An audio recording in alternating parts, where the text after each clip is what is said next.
स्वागत है आप सभी लोगों का मेरे चैनल साइंस और टेक्नोलॉजी में। मैं अनुभव विपुल आप सभी लोगों का स्वागत करता हूं आज के शो साइंस थर्सडे में। आज हम लोग बात करेंगे डायनामिक इलेक्ट्रिकल ग्रिड के बारे में। तो आइए समझते हैं। तो प्रॉब्लम क्या है? जो हम लोग का नॉर्मल ग्रिड जो भी एग्ज़िस्ट करता है, उससे काम क्यों नहीं चल रहा है? तो हिसाब ये समझिए इलेक्ट्रिसिटी हम सभी के लिए बहुत ज़्यादा महत्वपूर्ण है। ये अब वैसा टाइम नहीं है कि जहाँ इलेक्ट्रिसिटी एक लग्ज़री है, ये कंपल्सरी है। मतलब पानी, गर्मी, ठंडा, हवा सब चीज़ इलेक्ट्रिसिटी से कंट्रोल होता है। तो अगर इलेक्ट्रिसिटी गया तो हम लोग ही चले जाएँगे। तो ये समझना बहुत ज़रूरी है, ये बहुत इंपॉर्टेंट है। और दूसरा इलेक्ट्रिसिटी का एक तिगड़म वाला बात है कि इलेक्ट्रिसिटी स्टोर नहीं किया जा सकता। यानी कि अगर आप उसे बना रहे हैं, तुरंत खपत कीजिए। आपके मतलब जो भी आप पावर लोड डालते हैं ग्रिड पे, जैसे मान लीजिए आपने माइक्रोवेव चालू किया तो जो 700 वाट मान लीजिए जो एवरेज है वो खाएगा, वो 700 वाट कुछ मिली सेकंड पहले जनरेटर बनाया है। हमेशा ये समझिए ग्रिड में हमेशा वैसे ही चलता रहता है, यानी कि जो आप खपत कर रहे हो वो अभी कुछ देर पहले बनाया गया था। स्टोर नहीं किया जाता, तुरंत खत्म, मिली सेकंड का गैप होता है दोनों के बीच में। तो ये समझिए। और ग्रिड जो है पूरा देश के अंदर बांध के रखा जाता है। मतलब इंडिया में भी ग्रिड के सब सेक्शन है, लेकिन कोशिश की जा रही है कि पूरा इंडिया को बांधा जा सके ग्रिड में। और हिसाब ये समझिए कि ऐसा करने का फ़ायदा क्या होता है, पूरा ग्रिड को अगर आप बाँध देते हैं, तो आपके पास स्टेबिलिटी बहुत आ जाती है कि बम-बम है, मतलब कि कहीं भी पावर कम हो रहा है, चलो भैया बिजली इधर से उधर दे दो। जुगाड़ किया जा सकता है, मैनेज कर सकते हैं। लेकिन आपको वल्नरेबल भी बना देता है कि अगर आपका फ़ॉल्ट आइसोलेशन अच्छा नहीं है, तो आप लटक सकते हैं। मतलब कि ये हो चुका है और ऐसा भी नहीं है सिर्फ़ इंडिया में ही होता है, बहुत सारे और जगह में, चाइना में भी होता है कि और यूएस में भी होता है कि अरे एक जगह पे फ़ॉल्ट मार गया, पूरा बहुत बड़ा सेक्टर ही बंद करना पड़ गया। तो ये समझिए जोड़ने का फ़ायदा भी है, लेकिन थोड़ा नुकसान भी है। आपको वल्नरेबिलिटी को मैनेज करना पड़ता है। और हिसाब ये समझिए कि सप्लाई और डिमांड जो है ना, ये बहुत क्लोज़ली मैच होना चाहिए। तो हमारा जो पुराना सिस्टम था जिसमें हम लोग स्पिनिंग मास इनर्शिया पे भरोसा करते थे, यानी कि सारा जनरेटर जो है टेक्निकली मैग्नेटिकली कपल होता था ग्रिड से। तो जैसे मान लीजिए किसी ने बम बम लोड डाल दिया ग्रिड पे, जैसे ही लोड डाला जनरेटर पे लोड पड़ेगा, जनरेटर कपल करेगा मैग्नेटिकली, वो रोटर को स्लो करने की कोशिश करेगा, लेकिन रोटर कई सौ टन तक का हो सकता है। मतलब रोटर है, उसमें जो शाफ्ट लगाया हुआ है वो शाफ्ट भी स्टील का है, उसमें जो टरबाइन लगे हैं वो भी है, तो उसको स्लो होने में टाइम लगेगा। अब वो स्लो होना डिटेक्ट किया जा सकता है कि भैया आपका आरपीएम जैसे 1500 आरपीएम पे था, आप देखोगे भैया 1499 पे आ गया, 1498 पे आ गया, ऐसे-ऐसे करके आप देखोगे गिर रहा है नीचे। अब कंप्यूटर इसको देख के बोले अच्छा यानी किसी ने लोड बढ़ाया, एक काम करो स्टीम का वाल्व खोल दो। तो ये जो बफर टाइम मिल गया, इसमें आपका कंप्यूटर रिस्पॉन्ड करता है, आराम से आपका लोड बढ़ जाता है। इसका उल्टा भी होता है कि जैसे मान लीजिए आपने कोई बहुत बम-बम लोग एनर्जी खपत कर रहे थे, जैसे क्रिकेट का स्टेडियम था, लाइट जलाया हुआ था, बम-बम बिजली खपत हो रहा था, मैच खत्म हुआ, सब लोग बंद करने लगे, धड़-धड़ा के लोड है। अब आरपीएम जो है, जो 1500 पे चल रहा था, वो उससे ऊपर भागने लगेगा। 1501, 1502, 1503, अरे बताओ कंप्यूटर बता ए भैया लोड हटा दिया गया है, आरपीएम भागने वाला है, अब उसको स्टीम का वाल्व बंद कर दिया जाएगा। ऐसे करके हम लोग मैनेज करते हैं। और ये टाइम जो है वो डिपेंड करता है कितना मास है, जितना 100 टन का होगा वो उतना स्टेबल होगा। तो इसी को हम लोग कहते हैं स्पिनिंग इनर्शिया। यही इसी के कारण हमारा ग्रिड पूरा स्टेबल रहता है। और सप्लाई और डिमांड ऐसे ही करके मैच किया जाता है। और ये समझिए नेशनल सिक्योरिटी का बात होता है, जैसे कि चाइना के केस में अगर पावर लाइन पे कुछ लटक जाता है, लिटरली जो ड्रोन फ्लेम थ्रोवर डाल के उसको उड़ाते हैं। और मतलब ये इतना इंपॉर्टेंट है कि रशिया को जो अभी जूते चप्पल मार के जब हटाया जा रहा है, तो लिटरली बोला कि भाई ऐसे कैसे होगा भाई, हम तो सोच रहे थे तुम हमको एक्सेप्ट करोगे, नहीं किए तो हम तुम्हारा पावर प्लांट उड़ा देंगे। तो समझ लीजिए बहुत इंपॉर्टेंट बात है नेशनल सिक्योरिटी के लिए। एक देश कितना सुरक्षित है या कितना आगे बढ़ेगा, वो सीधा सीधा डिपेंड करता है कि उसका ग्रिड कैसा है, उसका बिजली का इंफ्रास्ट्रक्चर अच्छा है, वो देश आगे बढ़ेगा। अगर नहीं अच्छा है, जैसे कि इंडिया केस में नहीं है, आप खुद सोचिए ना कि चाइना से हम लोग आगे चल रहे थे, कैसे पिट गए।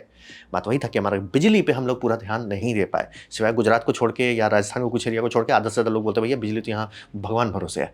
वो नहीं चाहिए। अगर आपको कुछ ग्रो करना है तो आपको बिजली, हम स्विच चालू करेंगे वो चलेगा, स्विच चालू करेंगे वो चलेगा और ढंग से चलेगा। ऐसा नहीं कि उसमें हर्ट्ज चेंज हो रहा है या वोल्टेज, जब देखो तब इंडिया में तो वोल्टेज भगवान भरोसे चलता है, मतलब यूएस वोल्टेज तक हम लोग उतर जाते हैं कि 110 वोल्ट ग्रिड में आ रहा है।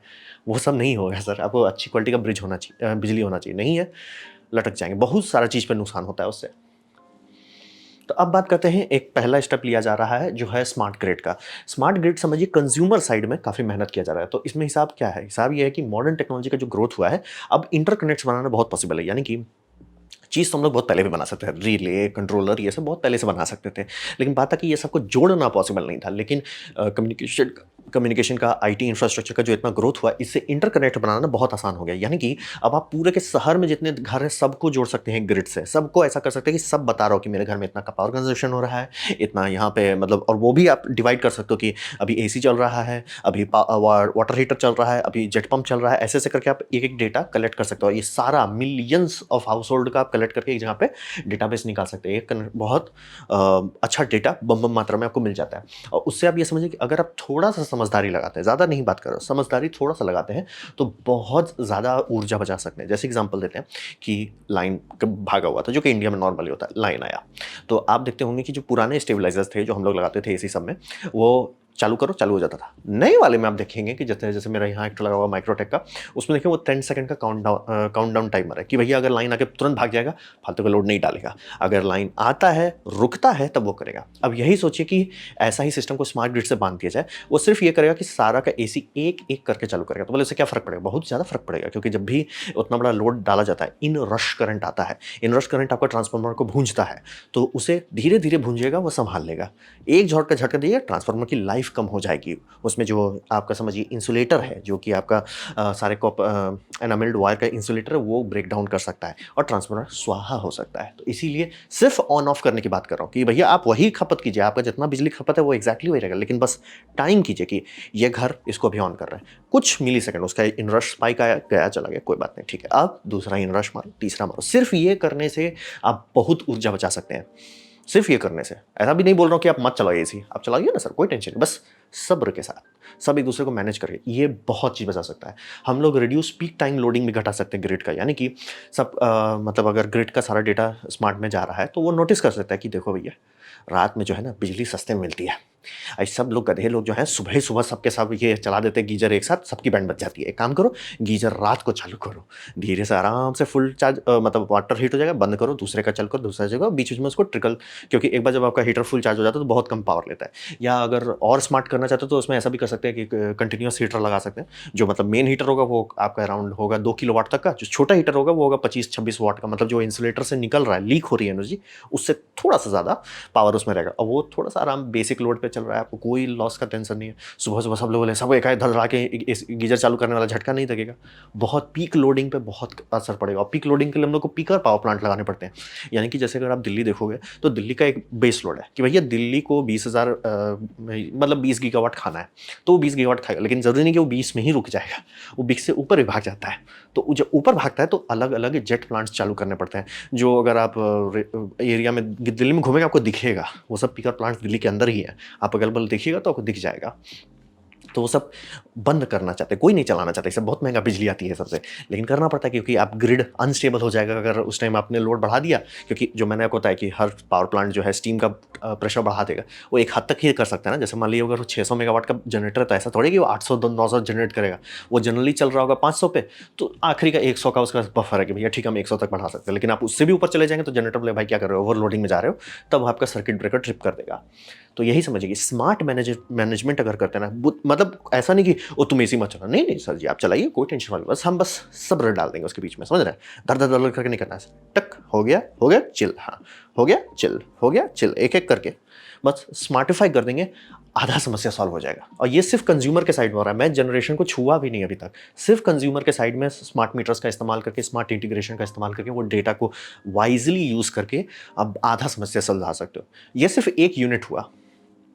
अब बात करते हैं एचवीडीसी का, जो काफ़ी बाप रे बाप, मेरा एक वीडियो गलती से थोड़ा सा वायरल जैसे चलने लगा है, सबको हमसे लड़ रहा है कि डीसी दूर नहीं जाता, डीसी दूर नहीं जाता। इसलिए यहाँ मैं आपको एकदम क्लियर करना चाहूँ, एचवीडीसी मैं डिटेल वीडियो बना चुका हूँ, अल्ट्रा हाई वोल्टेज डीसी पे भी क्लियर वीडियो बना चुका हूँ, देख लीजिए मेरे चैनल में है। और ऐसा भी समझिए कि हम लोग एसी करंट सिर्फ एक कारण से इस्तेमाल करते हैं, वो सस्ते में ट्रांसफॉर्म होता है। यानी कि आपका जनरेटर जो है, जनरेटर में इंसुलेटर्स होते हैं, ऑब्वियसली उसमें जो कॉपर कंडक्टर्स हैं उसमें इंसुलेटर रहता है, तो उससे इंसुलेटर का लिमिट बन जाता है। यानी कि आप बहुत मोटा तो इंसुलेटर दोगे नहीं तो कॉपर कम हो जाएगा, तो इंसुलेटर को बैलेंस किया जाता है कितना मोटा इंसुलेटर है। तो जनरली जनरेटर सब में अराउंड 11 केवीए तक में जाया जाता है, उससे भी कम ही रखते हैं कई बार, तो उससे ज़्यादा वो बढ़ा नहीं सकते वोल्टेज, ठीक है। वो क्योंकि बढ़ाएंगे तो कॉपर कम हो जाएगा, कॉपर कम हो जाएगा तो यानी है ही नहीं मटेरियल उसमें, वो मैग्नेटिक इफिशिएंसी घट जाएगी। कॉपर होना चाहिए तभी वो मैग्नेटिक इफिशिएंसी, तो वहाँ पे एक लिमिट हो गया। लेकिन बात है कि वो ट्रांसमिशन के लिए आपको चाहिए 500 केवीए, 600 केवीए, 800 केवीए चाहिए, तो क्या किया जाता है, उसे ट्रांसफार्मर में डाल के बड़ा कर देते हैं और फिर ऐसे करके भेज दिया जाता है इंटरलिंक्स में। इंटरलिंक्स के बाद सबस्टेशन में जाता है, सबस्टेशन उसे स्टेप डाउन करता है, डिस्ट्रीब्यूशन लेवल पर आता है, जो कि जनरली 11 केवीए हो सकता है, 33 केवीए हो सकता है। 11 केवीए फिर आपके घर के पास आता है, वहाँ पे उसको स्टेप डाउन करके 220 आपको दिया जाता है। तो इस कारण से हम लोग एसी यूज करते हैं कि उसमें ट्रांसफार्मर डालना बहुत आसान है। मतलब ट्रांसफार्मर एसी के साथ प्यार करता है, और डीसी के साथ क्यों नहीं काम करता, क्योंकि डीसी ऑन ऑफ नहीं होता है, एसी जो है ऑन ऑफ होता रहता है। सिर्फ इसी कारण से हम लोग एसी इस्तेमाल करते हैं। हर मामले में डीसी बेटर होता है, क्योंकि अगर आपको कोई बोलता है कि भैया हमें, जैसे एग्जांपल देते हैं कि आपको ऑलमोस्ट नेपाल के पास से आगरा तक कनेक्शन डालना है, ठीक है, लंबी दूरी है।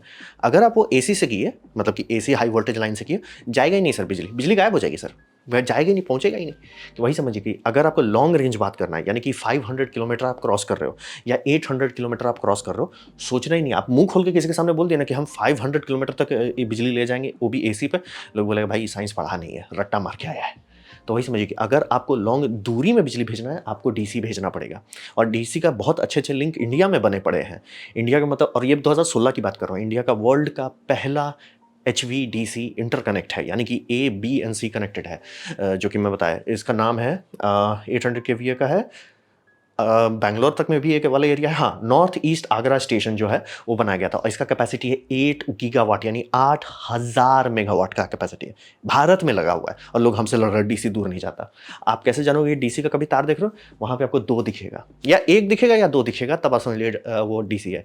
एक में किया जैसे जैसे हम लोग मोनोपोल कन्फिग्रेशन करते हैं, जनरली डुअल ही भेजा जाता है, तो ये बनाया जाता है। तो ये क्यों नहीं हर जगह करते हैं? बात है कि महंगा पड़ता है। लेकिन अगर आपके पास ये ज़रूरत पड़ रहा है कि हमें बहुत दूर से बिजली बन रहा है, जैसे हमारा कोई डैम है जो दूर में बम बम बिजली बना रहा है, लेकिन आपको शहर में लाना है, दिल्ली तक लाना है, आगरा तक लाना है, तो ऑब्वियसली आपको HVDC करना पड़ेगा। या अगर आप चाहते हो कि देश का जो जितने इंटरकनेक्ट्स हैं वो सब डीसी से कनेक्ट करना चाहते हैं, ताकि आपका फ्रीक्वेंसी अप डाउन एक से दूसरे में चेंज ना हो जाए, कि भैया अरे उसका फ्रीक्वेंसी अप डाउन मार रहा था, इधर फ्रीक्वेंसी अप डाउन मारने लगा ना, आप उसे आइसोलेट करना चाहते हो, तो उसके लिए HVDC इस्तेमाल किया जाता है। तो भी समझिए, लॉन्ग रेंज ट्रांसमिशन अगर करना है, आपको डीसी करना पड़ेगा। और डीसी का दूसरा एक फायदा होता है, जो वर्ल्ड वॉर 2 में, यानी आदम जमाने की बात कर रहा हूँ, लोगों को पता था कि HVDC, उस टाइम कन्वर्टर स्टेशन उतने सस्ते नहीं थे, कोशिश जरूर की गई थी, टारगेट यह था कि सारे ये केबल सबको बरी कर दो। कारण ये था कि वॉर के टाइम में इसी को उड़ाने लोग आ जाते हैं, और ज़्यादा कुछ चाहिए नहीं, बस इस पर कॉपर का तार फेंक दो, शॉर्ट मार के उड़ा देगा। तो हिसाब ये था कि अगर आप इसको ऐसा कर देते, बैरी कर देते, तो कोई नुकसान नहीं पहुंचा पाएगा।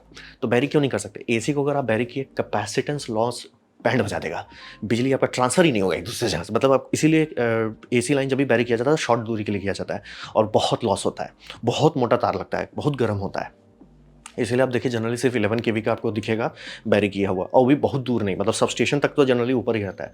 लेकिन अगर आप मान लीजिए समुंदर से आप बिजली ला रहे हैं, कि हमारा ऑफ शोर विंड फार्म है जो कि 80 किलोमीटर क्रॉस किया, शांति से उसको डीसी से भेजना पड़ेगा, एसी पहुंच ही नहीं पाएगा, खत्म हो जाएगा। समुद्र का पानी उसके लिए मतलब एक कैपेसिटर प्लेट जैसा बिहेव करेगा, और समुद्र का प्लेट है वो खत्म हो जाएगा। एनर्जी कहाँ है सर? एनर्जी खत्म सर, खत्म।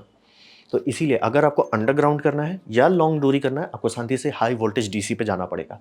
डीसी क्यों दूर जाता है? क्योंकि उसमें स्किन अफेक्ट नहीं होता, गूगल खुद से कर लीजिए, और उसमें कैपेसिटेंस लॉस नहीं होता इसीलिए। और उसको कहा जाता है 50% मोर एफिशिएंट होता है, यानी कि आपका अगर 100 किलोमीटर का दूरी बात कर रहे हैं तो 6% एनर्जी लॉस होता है एसी में, 3% लॉस होता है डीसी में, इसीलिए डीसी से ही ये किया जाता है। लॉन्ग रेंज बिजली बचाता है। तो चाइना जो 12 गीगावाट का बनाया, जो इस तरह का ट्रांसफार्मर है, तो बोले 1 मिनट, मैंने बोला ट्रांसफार्मर डीसी पे नहीं चलता, तो ये क्यों ट्रांसफार्मर? बात मैंने जनरेटर तो अभी भी एसी है ना, तो एसी लेके उसे बढ़ाया जाता है। ये बहुत ज़्यादा पागल जैसा है। ये है 12 केवीए तक का, और ये आप जो 2 देख रहे हैं ये सिंगल फेज़ है, मतलब वो एक फेज़ को लेते हैं, ऐसे 3 ट्रांसफार्मर जोड़े जाते हैं, उससे 3 फेज़ इनपुट आता है जो आपके जनरेटर से आ रहा है, उसे 6 फेज़ हाई वोल्टेज आउटपुट किया जाता है, इसीलिए यहाँ 2 प्रॉन्ग है, ये 2 हाई वोल्टेज का है, 1 फेज़ का ये है, ऐसे 6 ठोराएंगे, वो कन्वर्टर स्टेशन में जाता है। आगरा में भी ऐसा ही है, और ये ऐसा इसलिए बना था कि एक बड़ा ट्रांसफार्मर नहीं बनाया जा सकता। आप किसी मैन्युफैक्चरर, जैसे ये सीमेंस का है, किसी मैन्युफैक्चरर के पास जाके बोलिए कि भैया हमको 12 के ये मतलब 12 गीगावाट का ट्रांसफार्मर चाहिए, बोला ठीक है बना देंगे, थोड़ा महंगा होगा, बना देंगे, बोला 3 फेज़ एक में चाहिए, बोला पागल है। तो ये इसमें आगरा में भी जाइएगा तो आपको यही दिखेगा, ऐसे ऐसे प्रॉन्ग दिखेंगे। तो ये समझ लीजिए, ये एक बैकबोन टेक्नोलॉजी है जिसको अब हम लोग सीरियसली ले रहे हैं, कि अगर देश के बहुत सारे एरिया को जोड़ना है, ताकि मतलब कि अरे गुजरात का ओवर प्रोडक्शन हो रहा है, शांति से भेज दो इधर, राजस्थान में कमी हो रहा है, गुजरात से खा लो, तुम्हारा यूपी में बैंड बज रहा है, चलो भैया साउथ इंडिया से ले आओ बिजली, ये सब अगर आपको करना है तो शांति से HVDC चाहिए। आपको चाहते हैं कि केबल अंडर बैरी कर दे ताकि ज़मीन जो है यूज़फुल रहे, वो भी कर सकते हैं। इंटरकनेक्ट पॉसिबल होता है, ताकि ऐसा नहीं कि फ्रीक्वेंसी लॉक हो जाए एक दूसरे। फ्रीक्वेंसी लॉक करने का फ़ायदा भी है लेकिन नुकसान भी है, तो इसीलिए कई जगह पर लोग चाहते हैं करना। जैसे कुछ कुछ केसेस में या आपका समझिए अफ्रीका में 1-2 जगह है जहाँ पे 50 हर्ट्ज़ की बिजली को बेचना है 60 हर्ट्ज़ वाले में, कैसे बेचोगे? नहीं बेच सकते। डीसी लिंक कर दोगे तब कोई दिक्कत ही नहीं है, तो ऐसे करके बेचा जाता है। तो HVDC बहुत बैकग्राउंड टेक्नोलॉजी है, लेकिन मतलब इंपॉर्टेंट टेक्नोलॉजी है, इस पर काफ़ी मेहनत किया जा रहा है। इंडिया में बोल रहा हूँ, 2016 से लोग पड़े हुए हैं, और लोग हमसे लड़ रहे हैं कि डीसी दूर नहीं जाता। साइंस है सर। अब फिर बात करते हैं एनर्जी स्टोरेज। तो एनर्जी स्टोरेज के बारे में बस समझना होगा कि एनर्जी को आप स्टोर नहीं कर सकते, लेकिन कन्वर्ट ज़रूर कर सकते हैं। यानी कि उसको आप किसी भी दूसरे फॉर्मेट में वो आप डिसाइड करो। आप उसे गर्मी में कन्वर्ट कर सकते हो, फिर वापस उसे गर्मी से बिजली निकाल सकते हो, वो आप पे है। आप उसे काइनेटिक एनर्जी में बदल सकते हो कि फ्लाईव्हील को आप घुमा रहे हो। आप उसे ग्रेविटेशनल पोटेंशियल एनर्जी में बदल सकते हो, जैसे कि पंप्ड हाइड्रो में कि भैया रिजर्वायर को मैं ऊपर निकाल देता हूँ, फिर उससे नीचे निकाल लूँगा। आप बैक एंड फोर्थ कन्वर्ट कर सकते हैं, स्टोर नहीं कर सकते हैं। तो इसीलिए बैक एंड फोर्थ वो आप पे है। तो सबसे बड़ा बम बम मात्रा भरपुष्ट मात्रा में अगर आपको बिजली रोकना है कि भैया हम दिल्ली को 1-2 घंटा चला दें अपने बैटरी से, तो आपको चलाइए पंप्ड हाइड्रो। पंप्ड हाइड्रो बहुत बड़ा आता है, यानी कि गीगावाट आवर की कैपेसिटी तक जा सकता है। आपका वो कितना बड़ा होता है, आप सोचिए कि जितनी आपकी इलेक्ट्रिक गाड़ी आती है सब 30-40 किलोवाट आवर की होती है। ये मेगा नहीं है, गीगा पे चला जाता है। और वैसा भी कई सारे चाहिए, तब जाके आप पूरा देश को रिन्यूएबल से बांध सकते हैं।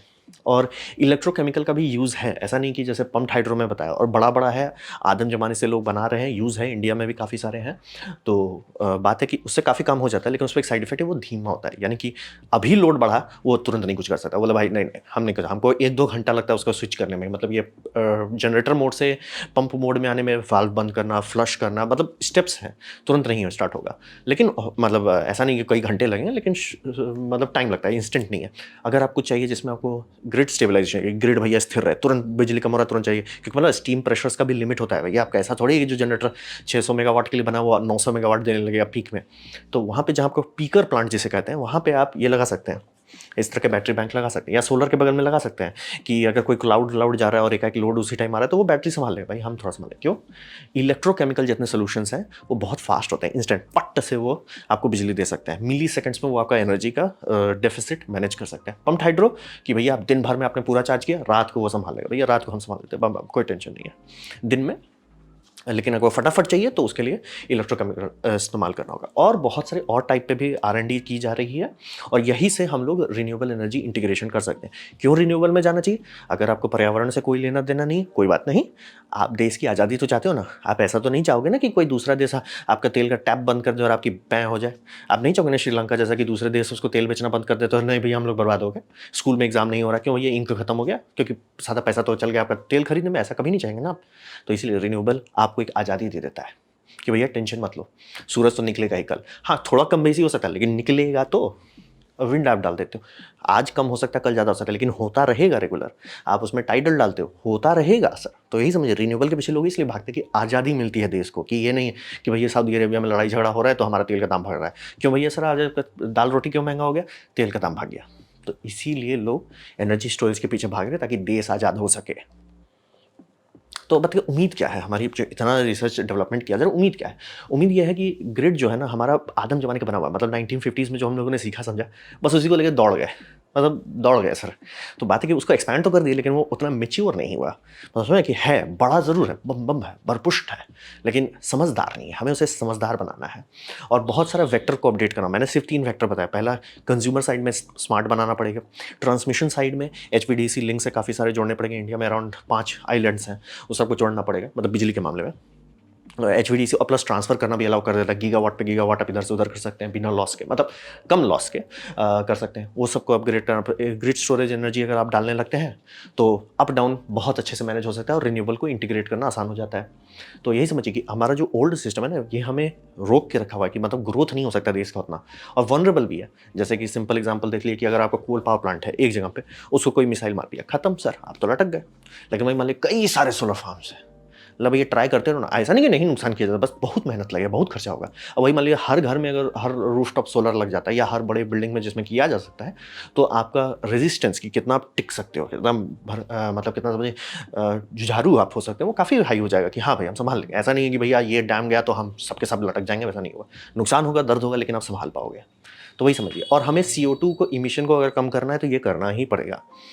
आपको भले पर्यावरण से लेना देना ना हो, लेकिन आपको प्रदूषण से तो लेना देना है ना। कि मतलब आप भले ही बोलो कि कार्बन डाइऑक्साइड से आपको लेना नहीं, कार्बन मोनोऑक्साइड से तो है ना। तो कार्बन मोनोऑक्साइड कहाँ से प्रोड्यूस होता है? जो पावर प्लांट्स रहते हैं। ऑब्वियसली बहुत कम, मतलब बहुत मेहनत की जाती है कि एकदम ऑलमोस्ट नील हो, लेकिन वो समझ लिए होता है, प्रोड्यूस होता है। हम लोग उसको बस फ्लू गैस में ट्रीटमेंट में डाल देते हैं, ताकि भैया ट्रीटमेंट में कचरा निकल जाए, ना कि हवा में जाए। तो क्या होगा अगर वहाँ कचरा निकल ही नहीं रहा हो? आपको कचरा को साइड करने की जगह पे सर जी कचरा है ही नहीं, तो वो चाहेंगे ना। तो उम्मीद यही है कि हर देश चाहता है कि उसके यहाँ बिजली हो, अच्छा से हो, कोई टेंशन नहीं हो। तो वो सब करने के लिए हमें ग्रिड्स को थोड़ा, मतलब 1980 का डिज़ाइन को छोड़ के अब नया टेक्नोलॉजी पे लाना पड़ेगा। तो ये था मेरा प्रेजेंटेशन आपका डायनामिक ग्रिड पावर ग्रिड के बारे में। उम्मीद करता हूँ आपको अच्छा लगा, कुछ सीखने मिला, कुछ समझ में आया। अगर ऐसा है लाइक कर दे, दोस्तों के साथ शेयर कर दें, उससे मेरा काफ़ी भला होगा। नहीं अच्छा लगा, नहीं पसंद आया, कोई बात नहीं, आप डिसलाइक दबा सकते हैं। मैं कहूँगा डिसलाइक 2 बार दबाएँ, उससे मुझे पता चलेगा कितना नापसंद हुआ है। मैं आपसे कहूँगा कि कमेंट लिखें, मैं हर कमेंट को पढ़ने की कोशिश करता हूँ। आपसे कहूँगा सब्सक्राइब कीजिए, बेल दबाइए अगर आप फ्री हैं तो। आपने मेरा वीडियो देखा, जानकर मुझे बहुत खुशी हुई। धन्यवाद।